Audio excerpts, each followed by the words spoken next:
Professor নিরঞ্জন রায় কেন ধোঁকা দিয়েছিলেন সুরমা দত্তকে? এটা কি সত্যি ধোঁকা ছিল, নাকি তিনি হয়েছিলেন কোনো পরিস্থিতির শিকার? সুরমা দত্তই বা আজও কেন বিয়ে করেনি? জানতে হলে শুনতেই হবে মুখ না মুখোশ।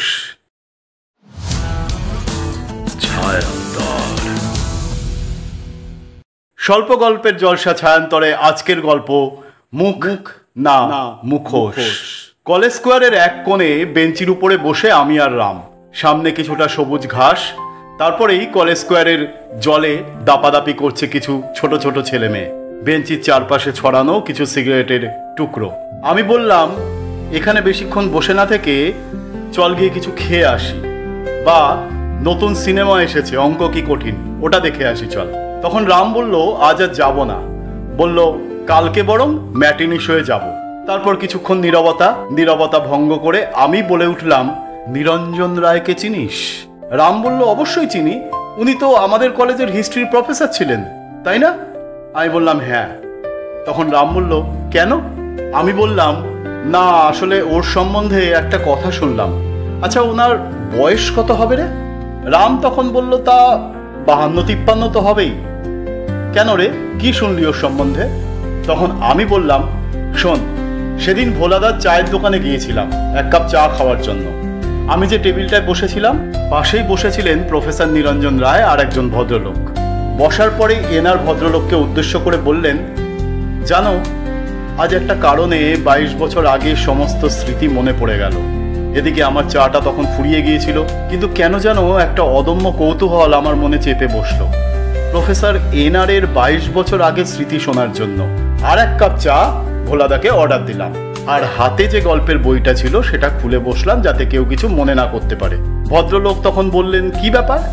এনআর বললেন, আজ মেয়েকে স্কুলে ভর্তি করাবার নিয়মাবলী আনতে গিয়েছিলাম বিনোদ বিহারী বালিকা বিদ্যালয়ে। গিয়ে দেখলাম এনকোয়ারিতে বসে আছেন বছর 42-43-এর এক ভদ্রমহিলা।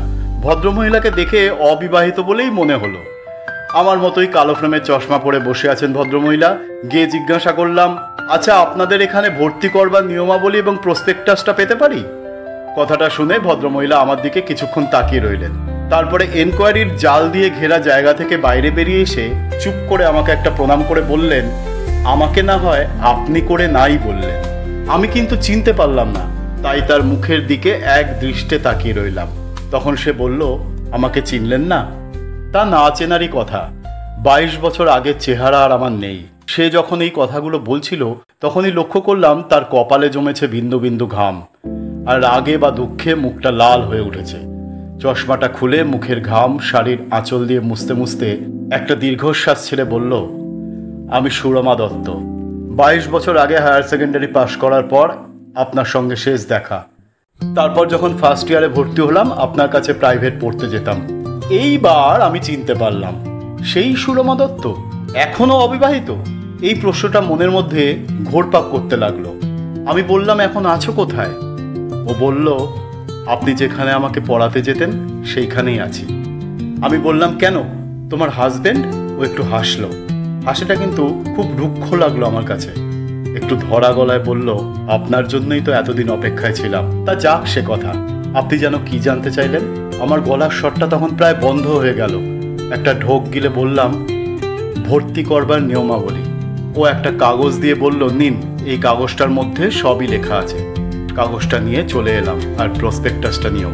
তখন এনআরের পাশের ভদ্রলোক বললেন, আপনার জন্যই কথাটার অর্থ? এর মধ্যে আমার দ্বিতীয় কাপ চাটাও শেষ হয়ে গেছে, কিন্তু আমি তবু উঠতে পারলাম না। আপনার জন্যই কথাটার অর্থ শোনার জন্য আর এক কাপ চায়ের অর্ডার দিলাম ভোলাদাকে।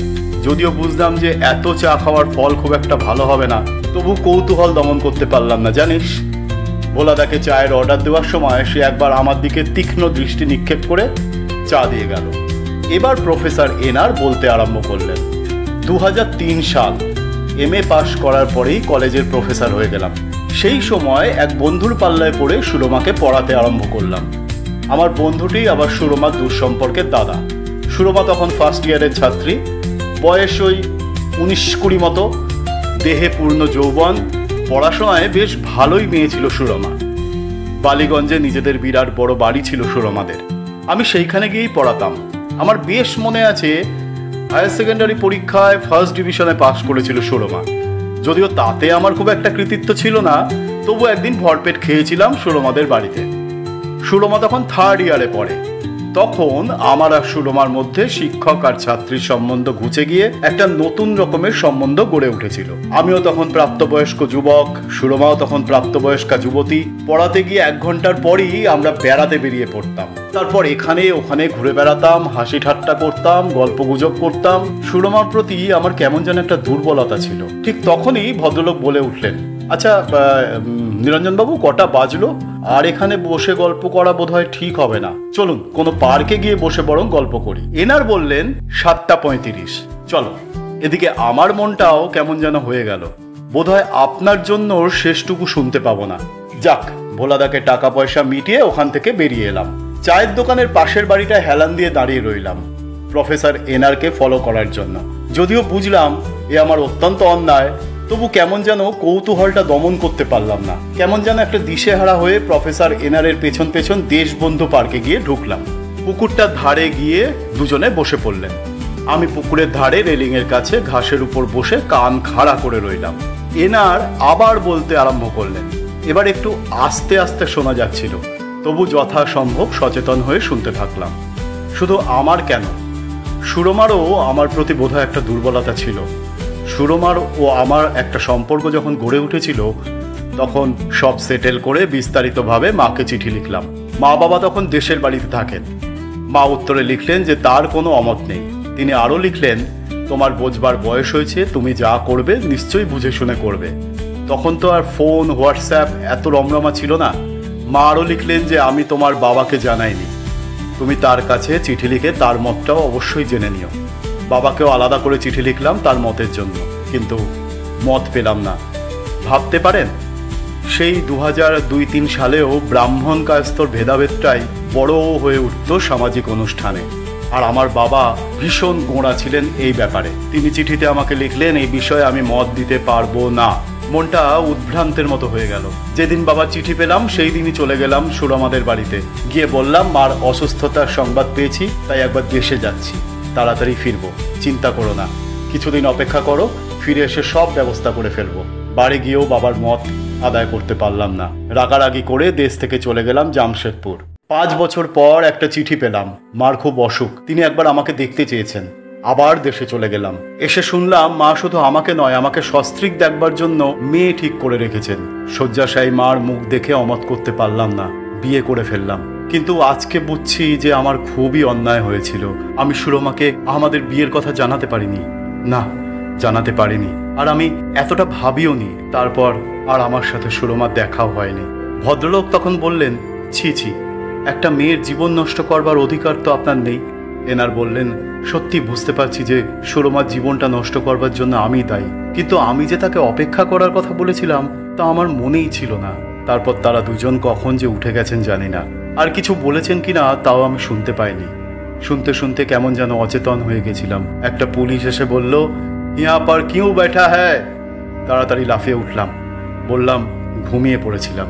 রাম বলে উঠল, কটা বাজে রে? আজও হয়তো পুলিশ এসে এই কথাটাই বলবে। পার্কের কোণ থেকে উঠে পড়লাম।